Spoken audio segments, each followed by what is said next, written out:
There's a little known strategy that 99% of drummers do not know that will get them their wildest dreams behind the kit. And I know this because I used this strategy last year and it made me hit up to 300 BPM in about 6 months of doing this strategy. So in this video, I will reveal the unique strategy, show you how to exactly do it yourself, and share my personal workflow to repeat this about 20, 50, even 100 times over the span of 7 days to get a lot more progress on the kit.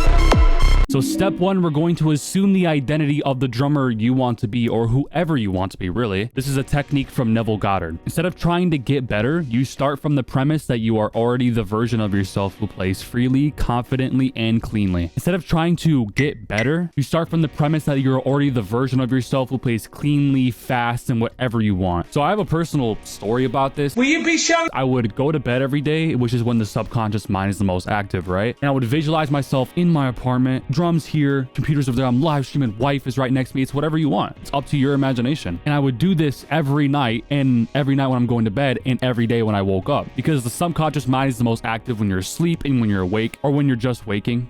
So what it talks about in the master key system is when you see something, it creates a feeling. What does that feel like? What is what you're visualizing? What your image is? What does it feel like? And then next, that feeling creates being. You have to be that person right after you do it. So here's a little actionable step, a little exercise you can do. Before every practice session, sit for 60 seconds. Imagine someone just complimented your drumming. It could be partner, friend, random icon, random celebrity. Feel what it's like to be that drummer right now, not later. Then this state of being will become your default practicing mindset. The effect it has on you is you stop practicing from lack or frustration, and you start practicing from embodiment and momentum. Now, step two, this technique from Frederick Dodson shifts your timeline. Most drummers think of progress as linear, but parallel reality suggests there's already a version of you that already has whatever you've wanted. So what he also talks about here is whenever you get an image, not when you force an image, when an image comes to you, that is literally an image of another reality.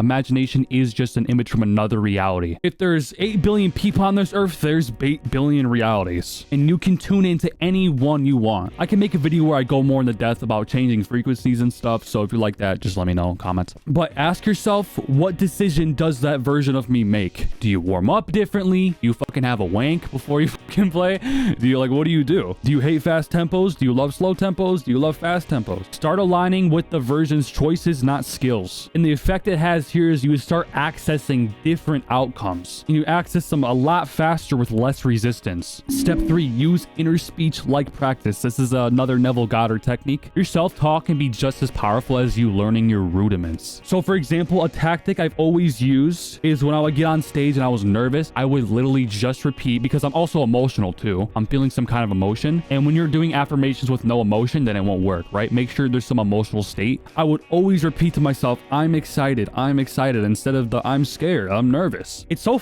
frustrating because when you try to explain this to people that you can literally shift like a mindset because of an emotion and an affirmation you said, they fucking think you're crazy. But try it for yourself. Next time you're nervous about to get on stage, nervous about to do anything, say I'm excited. See how that works. So back when I was in school, I was doing the talent show with my band at the time, and I tried to tell the singer that was doing the show with us, she was super nervous, so I told her, hey, instead of saying I'm nervous, repeat to yourself over and over again, I'm excited. And yet again, it's so fucking frustrating because people just don't listen to you. People just don't believe you. But how do you know when you've never tried it? How the fuck? Also, another one is when you're overthinking, when you're thinking constantly, saying things over and over and over and over again, when you're attempting to play a fill, you're gonna fuck up the fill. You are. But every time you're just in a state of flow and you're not really thinking much, the fill comes out fucking flawlessly. So let's say you tell yourself all the time, I always rush fills. Replace that with, I'm known for my pocket and patience. Yet again, this only works if there's an emotional charge behind it. There has to. Say it while playing, while commuting, and while watching other drummers. So this effect that it has on you is that your nervous system starts calibrating to a new identity, and the muscle memory just follows. Give this a shot, everything I've said, for 7 days.